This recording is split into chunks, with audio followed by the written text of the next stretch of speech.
I'm Aaron Porras, and thanks for joining us from our studios in Israel. Coming up in today's newscast, Netanyahu prepares to bypass the Israeli courts to green-light forced deportations of asylum seekers. The Shin Bet foils a terror attack at sea, and if you take your coffee as seriously as we do, you won't want to miss today's Top 5. Stay tuned for the latest news in Israel.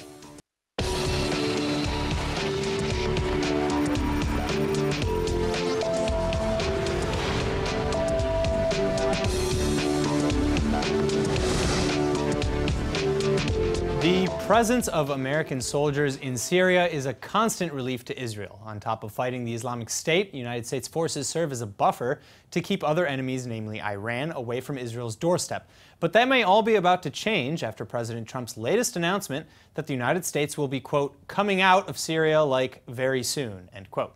Trump and Prime Minister Netanyahu have just had a late-night phone call to discuss what could be a big change on the horizon, and ILTV's Brett Allen Smith is here with more. Thanks, Aaron. Well, Netanyahu probably wasn't the only one who was a little shocked when Trump said that. Word is that most of Trump's military and foreign advisors have actually been pushing quite hard to keep forces in Syria because, remember, a lot of them know firsthand what happens when U.S. troops come in and then just come out too suddenly. That's a mistake America's been accused of repeating quite a lot in the Middle East, actually, because it risks creating a power vacuum for other enemies to seize control, and sometimes those are even worse enemies than before. Well, obviously, I mean, that brings us to the next issue here, which is that Trump has consistently promised Netanyahu that he would be an active partner in keeping Iran from doing exactly that, namely taking a hold of a power vacuum and setting up, guns rights in Israel's border.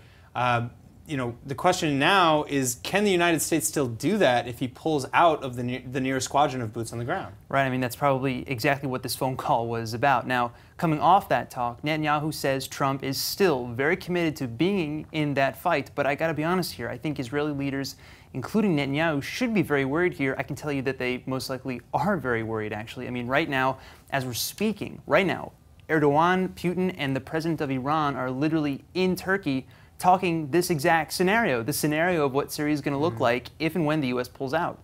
All right, well, I mean, even just that image symbolically of the presidents of Turkey, Russia, and Iran gathering in the same room says a lot about what we could be looking at in the years to come. Russia has, of course, become more and more involved in Syria ever since Putin backed Assad in the civil war. I wonder how Israel would handle things if the United States pulled out and Russia became the main Western influence in Syria. Well, on one hand, Russia kind of is already the biggest influence in a lot of ways. They have more horses in that race than the U.S., let's put it like that. But on the other hand, Putin's goals here are kind of murky.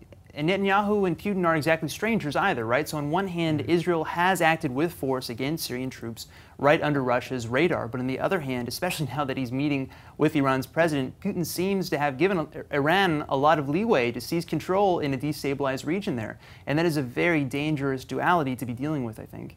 Well, the involvement of American troops in foreign affairs is obviously a controversial issue back at home. It's a tough call to make, but without a doubt, a very important one. Thank you, Brett, for your report. Of course.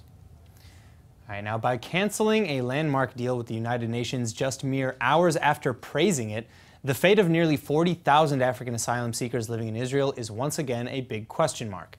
We're hearing reports now that Prime Minister Netanyahu is seeking to introduce a law making it illegal for the Supreme Court to block the deportations of thousands of men, women, and children, even if it's done against their wills. In a shocking update, the state says it has already struck a deal with a new third unnamed country to comply with this controversial plan. This is more or less a return to the government's original mass deportation plan. Though Netanyahu has branded this community as illegal infiltrators, the vast majority are Christians from Eritrea and Sudan and are widely accepted as legal refugees throughout the developed world. That's why the plan elicited moral outrage both inside Israel and abroad, including from doctors, former diplomats, top rabbis, and even Holocaust survivors.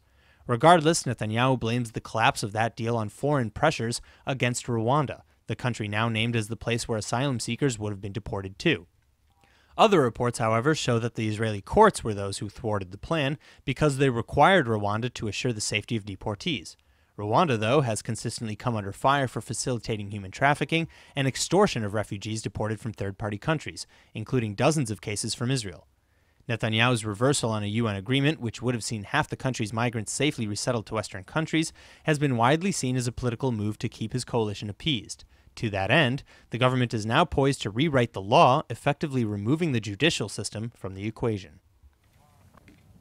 Joining us now with further insights into the refugee situation unfolding here in Israel is legal advisor to the Israeli Movement for Governability and Democracy, or Meshilut, attorney Simcha Rotman. Thank you so much for coming in. Hi, good day. So my first question, is Netanyahu, by trying to circumvent the courts, is he eroding away at the democracy in Israel, at the Supreme Court? I think you should say the other way.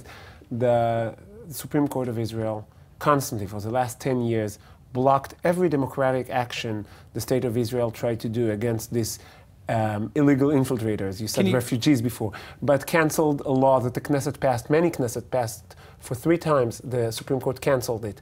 Canceled the... You're talking about the deportations? Yeah. Not the deportation. The deportation is only the last stage. We're talking for 10 years that the different initiatives and legislation that the Supreme Court canceled in a very undemocratic way. Just to remind that the Supreme Court of Israel does not have any base in Israeli basic laws to cancel Knesset laws, and he did so time and again. So if Netanyahu does anything, it's to return Israel to become a democracy. Well, correct me if I'm wrong, but to my understanding, Israel back in 1951, signed on with the UN HRC and discussed. And discussed what is a refugee and how do we treat them. And they signed that document in 1951. So the High Court is interpreting those laws when they're shooting down Knesset laws. No, because most of the people that we're talking about never asked to be recognized as refugees and never were recognized. There are many reports that their applications just weren't processed. No. I'm talking about how many applications. I'm not talking that Israel does not have any border with any country which from those people came from. So to define them as refugees is very dubious if you want to talk about the legal aspect. But I'm not saying personal. Any one refugee or asylum seeker or illegal infiltrators that asks to be recognized as a refugee and his request is being denied, that's the role of the Supreme Court. I'm not talking about that. I'm talking about what you do with the people that were rejected or the people that are not refugees, that came here to work. That's the majority of those people. And on those people, the Supreme Court prevents the Knesset from doing anything, prevents the government from doing anything for the last 10 years. All right, the previous deal that the Knesset was just shot down, which this deal is basically a reformatting of that old deal, is basically to force these deportations on people and then send them to these countries without a proper knowledge of what happens to them afterwards. And that's kind of where the court has drawn a line. The court said and ruled. Even the Supreme Court of Israel. But the safety of these refugees once they land in that country is Israel's responsibility. It's not, but also to make sure that they're safe when they land there. It's not Israel's responsibility, but although it's not Israel's responsibility, Israel said and declared to the Supreme Court, and it was checked by the Attorney General, by all means, that their safety of the people there won't be a problem. And the Supreme Court approved this. The Supreme Court approved to send them to these countries. What happened that after this delay and another delay and the second delay and the third delay gave a lot of time to diplomatic pressure to cancel the agreement. The Supreme Court approved. And nothing changed with that. The Supreme Court approved to send them to these 2 countries because their safety was taken care of. Well, unfortunately, we ran out of time. But I will say that the latest reports that came out even just today was that Rwanda and Uganda, the 2 countries being named, deny having. But also Germany and Italy, that the UN said that they will take it. But just like Rwanda and Uganda, Netanyahu named Germany, not Germany. I think we need to take from this one thing. Diplomacy is not for the Supreme Court to handle. Let's let diplomats deal with diplomacy. I think that's what we should take from this. All right, Simcha Rotman, thank you very much for coming in. Thank you. All right, turning now to the United Nations for help, Palestinian Ambassador Riyad Mansour is claiming that Israel has adopted a shoot-to-kill policy against what he alleges are peaceful protesters along the Gaza border. He went on to accuse Israel of violating international law and human rights, quote, intentionally, grossly, and systematically, end quote. كان في جنبه والله شوف راح السلك شايف كيف زي العالم وكان في جنبي طخوا رصاصة كتم صوت. قديش كان بعيد كان بعيد يمكن زي من هنا وباب الأقصى. Indeed, 17 Palestinians have been confirmed killed in clashes along the Gaza border, but while Palestinian officials claim that those killed were conducting peaceful protests, Israel has alleged that anyone shot dead was engaging in violence. IDF forces have even released video footage from the border and photos of 10 of the suspects killed, showing them to be operatives of Hamas and other terror groups. Defense Minister Avigdor Lieberman, for his part, has stated that, quote, anyone who comes close to the fence endangers his life, and I suggest that the people of Gaza invest their efforts not in protests against Israel, but in changing the leadership within the Strip, end quote. קודם כל צריך להבין שרוב ההרוגים הם מחבלים שאנחנו מכירים אותם היטב, פעילים בזרוע הצבאי של חמאס, גם בג'יהאד האסלאמי, זה לא אזרחים תמימים שבאו במסגרת מחאה אזרחית. זאת הייתה פרובוקציה מאורגנת היטב על ידי זרוע צבאי של חמאס, בניסיון לפגוע בריבונות שלנו, להפר את שגרת חיים, להפריע לעם ישראל בליל סדר, לחגוג בביטחון ובאופטימיות, ואנחנו עשינו מה שמוטל עלינו. Mass deportations along the barrier between Israel and the Gaza Strip in at least 6 different locations began last Friday, when Hamas organized over 30,000 Palestinians for Land Day. The protests are slated to continue for 6 weeks, ending on Israel's Independence Day, or the Nakba as the Palestinians call it, meaning the catastrophe. So far, the protests have been marked by attempts to breach and damage the border fence, throwing Molotov cocktails and stones, burning tires, and shootings. The IDF has responded with crowd dispersal methods and targeted sniper fire. Now, we've just learned that Israeli security forces have again just thwarted a deadly terror attack, this time targeting an Israeli naval vessel in Gaza waters. This operation went down last month, but today the Shin Bet says one member of the Islamic Jihad terror group will be indicted for the attempted assault, and 2 other suspects are also in police custody at this time. The prime suspect in this is Amin Jumaa, who joined the Islamic Jihad group several years ago and is suspected of smuggling weapons into Gaza as well. Shin Bet forces initially caught the scent of the planned attack when the suspect's boat broke the permitted fishing zone in designated Gaza waters. Targeting an Israeli Navy vessel, the plan was to distract the crew with one boat and use another to fire a Russian-made anti-tank missile. Jumaa has apparently confessed that they would have then boarded the damaged Israeli vessel with a third boat, intending to take Israeli soldiers on board as hostages for future negotiations. Thankfully, though, as you can see in this footage taken from the arrest, the plan was foiled just in time. Speaking of water, there are few things more annoying, costly, and time-consuming than fixing a leak. If left unchecked, the running water can cause massive damages, leaving you with a bill 3 times more expensive than had you just caught it sooner. Well, that's where Israeli company Aquarius Spectrum comes into play, and in the studio now to tell us more about their multi-layered leak protection is Aquarius Spectrum CEO Oded Fruchtman. Thank you very much for coming in. All right, so first, I understand that you have 2 products at Aquarium Systems. Tell me about those.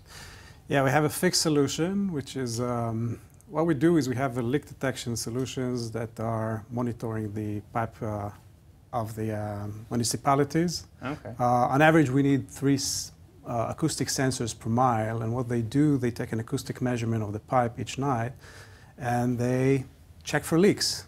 And if there is a leak, even if it's a 1 millimeter leak, then we will pick it up. Pick it up by sound. By acoustic sound. And then we'll tell the water utility, hey, you have to dig here instead of opening the whole street. They know. So you can pinpoint it, Yeah. what's the margin of error in terms of the area? Like, are we talking like you can find the leak here? It's a few meters on the fixed system, and in order to be more accurate than a few meters, we developed a mobile solution with an Android-based application that with 2 mobile sensors, that's the one you can see on the screen, you can actually correlate to the centimeters. Wow. So the service team goes based on our fixed solution markup of the location of the leak, goes with the mobile system and then tracks it down to the centimeters. So how did you come up with this solution, first of all? Well, the founder of the company was originally been in the Navy, in the submarine, and was dealing with acoustic, and he had this idea of how to find leaks through acoustic measurements. We're not the only one in the world doing it, but we built a solution which is automatic and works with the cellular. Cool, because I was going to ask, what sets Aquarius apart? Is that you have the automated system? Yeah, everything is automatic. You don't have to drive by, download. You don't have to set up your own network. We work with cellular companies, and it's there's a lot of algorithm behind it that analyzes the acoustic signals. And at the end of the day, you simply get a leak on a map, and you just send the crew to fix it. So it's pretty simple, and Well, anybody watching who's interested, Aquarius Spectrum, Oded Fol, thank you very much for coming in. Thank you very much for hosting me. All right, now every year Time magazine ranks the top 100 most influential people of the year. And now while the Time editors have the ultimate say over who's list worthy, the magazine opens a famous poll to the public to help figure out who ranks where. Well, get this, for the second year running, an Israeli startup is actually powering that poll. Time has contracted Tel Aviv-based firm Apester to help make the much-anticipated list of the world's most influential figures. The list spans 5 categories: artists, leaders, titans, icons, and pioneers, and is an important cultural time capsule of the current era. Well, this year, Apester has something very special in mind. The new polling platform, which is already open for voting, uses an interactive story-like twist to help users cast their vote. Like an Instagram story, the polls are accessed with texts, GIFs, photos, and videos that the user can swipe through as they see fit. It's a pretty interesting way to interact with one of the world's most famous magazines. In fact, Apester says that this is the very first story-based format of its kind being used for news and commercial websites. Now, I know what you're thinking. With an Israeli firm behind the poll, could things sway in Gal Gadot's favor, maybe? Well, trust us, after the killer year our favorite Israeli Wonder Woman had, she doesn't really need anyone else's help.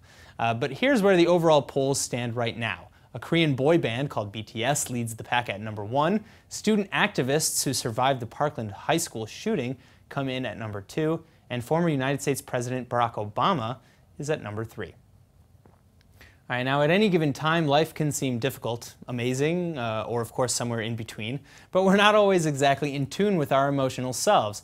Well, one Israeli study now says that they can figure out exactly how you're feeling, and without even talking to you. All they need is a sample of your handwriting. The idea isn't so crazy. After all, handwriting has been proven to hold all kinds of hidden meaning. When we're lying, personality traits, even the early stages of Parkinson's disease. Well, the team at the University of Haifa has now taken those principles and researched the ways our mood influences our handwriting.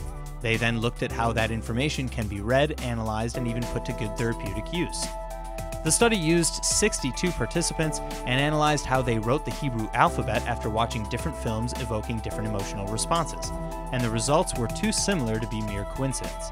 The participants who were in a bad mood after watching darker, more disturbing films all wrote their letters smaller in both height and width. They also wrote more quickly overall compared to the same conditions for participants in positive moods.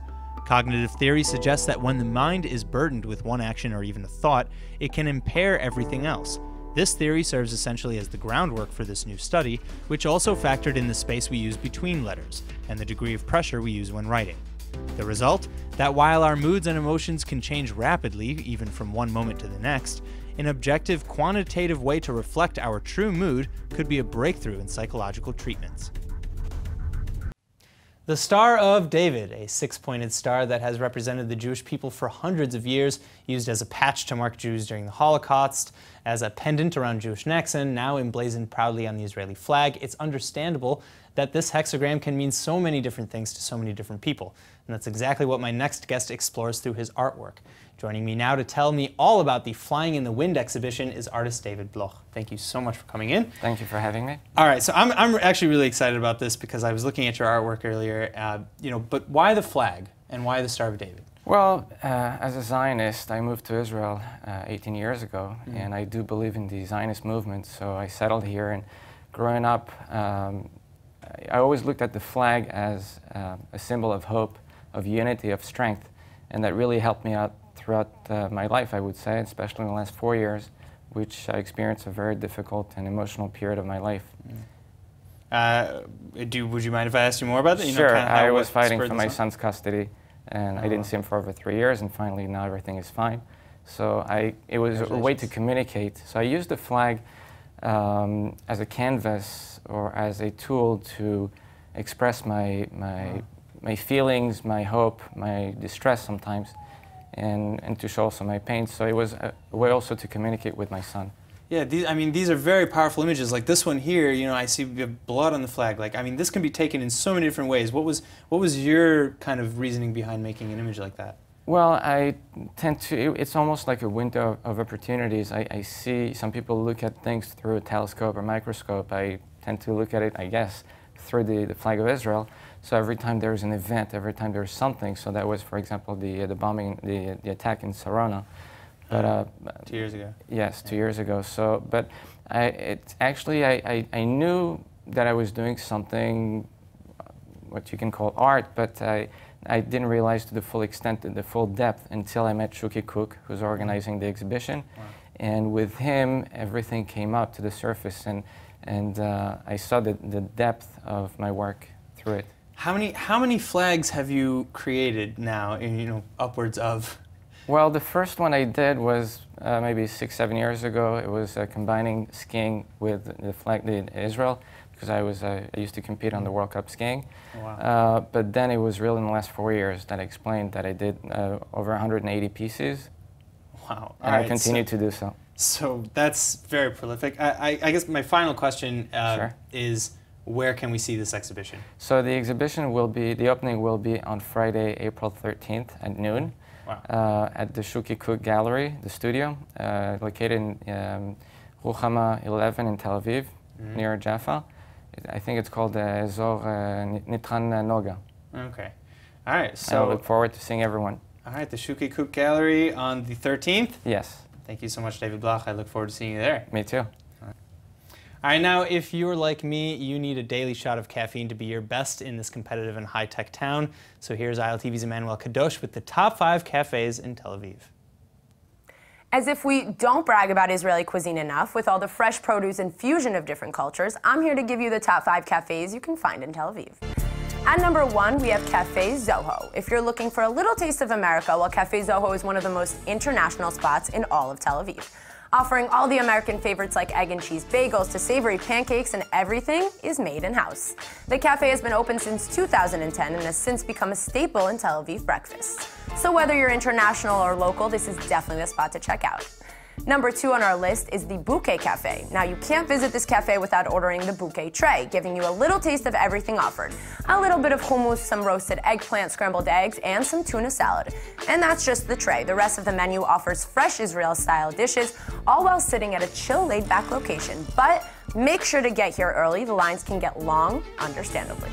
Aroma Espresso Bar is 3rd on our list, and rightfully so. Founded back in 1994, Aroma's red and black logo signs are as ubiquitous as Starbucks or Dunkin' Donuts in the States. You know you're going to get quality coffee with fresh dishes when you walk into one of Aroma's 120 locations in Israel. Not to mention the company took things abroad back in 2006 in Soho, Manhattan, and has since been slowly taking over the international cafe scene.